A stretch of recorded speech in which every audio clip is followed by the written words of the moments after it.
ঘটনাটো হৈছে আমাৰ এটা নিউজ আহিছিল চিএম ছাৰৰ পৰা যে যিবিলাক মানুহৰ কাৰ্ড আছে ৰেচন কাৰ্ড আছে তেওঁলোকে যোনে যোনে অৰুণোদয় পোৱা নাই সেই তেওঁলোকে এপ্লাই কৰিব পাৰে আৰু ফৰ্ম সেই হিচাপত ব্লকতো দিয়া গৈছে ডিচিৰ অৰ্ডাৰ মতে ডিচি আনি দিছে ব্লকত দিছে ব্লকে পঞ্চায়তত পঠাইছে এতিয়া কিমানখন কাৰ্ড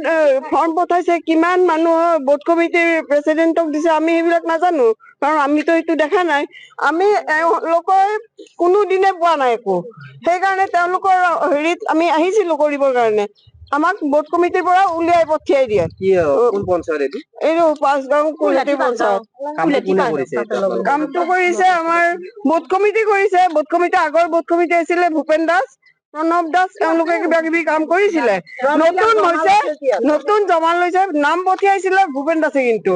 আৰু এতিয়া নতুন জমা লৈছে বুথ কমিটি হিচাপত পাতি দিছে প্ৰেচিডেণ্ট জানকী দাসক জানকী দাসে এতিয়া বাকীখিনি জমাখিনি লৈছে কিন্তু জানকী দাসৰ তাতে আগৰ ৰিচিপ্টখন আছে নে নাই আমি নাজানো লিষ্টখন আৰু এটা কথা হয় নহয় আমি হেৰি কওঁতে জানকীয়ে কৈছে যে পঞ্চায়তত যা তোমালোকে পঞ্চায়ত আহিলো পঞ্চায়তৰ ছেক্ৰেটাৰীক ক'লো বোলে ছাৰ আমাৰ এনেকুৱা কেছটো কি হয় তাৰমানে কৈছে এইটোতো আমি নাজানো নহয় কাৰণ এইটো আপোনাৰ প্ৰত্যেক গাঁৱে গাঁৱে একোজন তিনিজন কৰি মানে ভোট কমিটিৰ মেম্বাৰ বাছি দিছে মণ্ডল কমিটিয়ে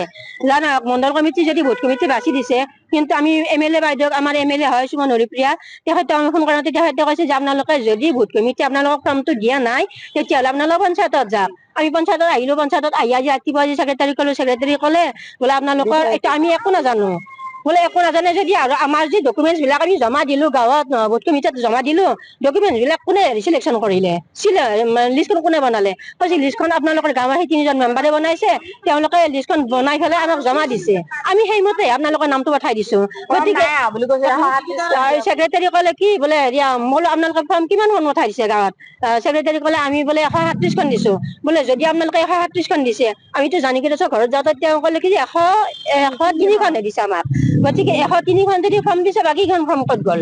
আৰু এটা কথা হ'ল কি মানে ফৰ্ম বিলাকৰ এটা চাইড নাম দিছে এটা চাইড ৰেচন কাৰ্ডৰ নাম্বাৰ দিছে আৰু এটা চাইডত আছে কাবাৰ চাইড ৰিজেক্ট কিমান মহিলা বঞ্চিত হৈছে আজি আমি ইয়াতে 45 মান আছিলো মানে কোনোবা গ'লগৈ ঘৰত ধৰ্ণা মাৰি দিলো এইটো ৰাতিপুৱা ধৰ্ণা দিলো কিন্তু ছেক্ৰেটাৰী ছাৰক ক'লো বোলে আপোনালোক থাকি দিয়ক অকণমান তেওঁ ক'লে বোলে আমাৰ ব্লকত কাম আছে ব্লকত যাওঁ কোন জড়িত মানে আমি কেনেকৈ কম এতিয়া ছেক্ৰেটাৰী কৈছে যে আমি দায়ী নহয় পঞ্চায়তৰ মানুহকেইজনে কৈছে আমি দায়ী নহয় আমি বুথ কমিটি আপোনালোকক বুথ কমিটি গঠন কৰি দিছো বুথ কমিটি আপোনালোকে ধৰক ছেক্ৰেটাৰী ক'লে সেনেকে বুথ কমিটি ক'ব দিছে আমাক এতিয়া বুথ কমিটিক ক'লে বুথ কমিটিয়ে কয় ছেক্ৰেটাৰীক কওক ছেক্ৰেটাৰীক ক'লে বুথ কমিটিক কওক আমি এতিয়া কাক ধৰিম কওকচোন বাৰু আপোনালোকে মুখ্যমন্ত্ৰী মহোদয়ক আমি এনেকে হাতযোৰ কৰি নমস্কাৰ কৰিছো সেৱা কৰিছো তেখেতে আমাক একো এটা সেই কৰা নাই আমি তেখেতক শতবাৰ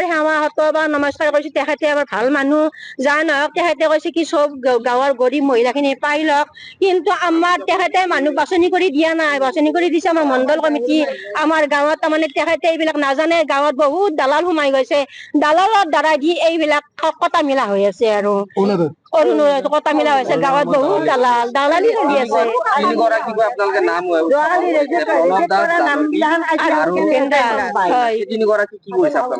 এই তিনিগৰাকী তাৰমানে আগতেতো আমি এইবাৰ মানে এই প্ৰথম এই লাষ্ট আমি ভাবিছো ইমান বাৰ পোৱা নাই বহুত বাৰ ফৰ্ম জমা দিলো পোৱা নাই আমি আৰু ভাবিছো এইবাৰে লাষ্ট এইবাৰ যদি পালো নাপালো নাই কিন্তু এতিয়া কি কম আমি কাক ধৰিম এইজনী বাইদেউ চাওক এহেঁতে বিয়া হোৱা নাই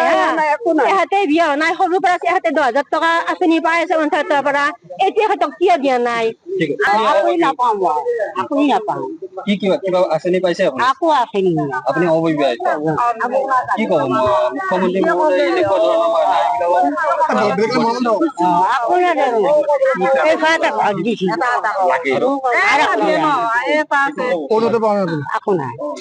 মোক কোনো একো নেদে কিয় নেদে গাঁৱৰ মানুহবিলাকো বিয়া হৈ আছে একো নাপায় এনেকে কয় কিয় নাপাওঁ মই 10 বছৰ হলাই যায় মোক ভাই আজি খুৱাইছে কালি গেলি নুখুৱাব পাৰে মই পাম না নাপাম তাৰে ধৰি ময়ো আছো একে নাই একো পোৱা নাই মই একোৱে নেদে আজি মই একে পঞ্চায়তক আছো সেইকাৰণে এইগিলা একো নাপাওঁ কাৰণে যিকোনো খবৰৰ বাবে যোগাযোগ কৰক 7099017330 লগতে 7099017110 নম্বৰত।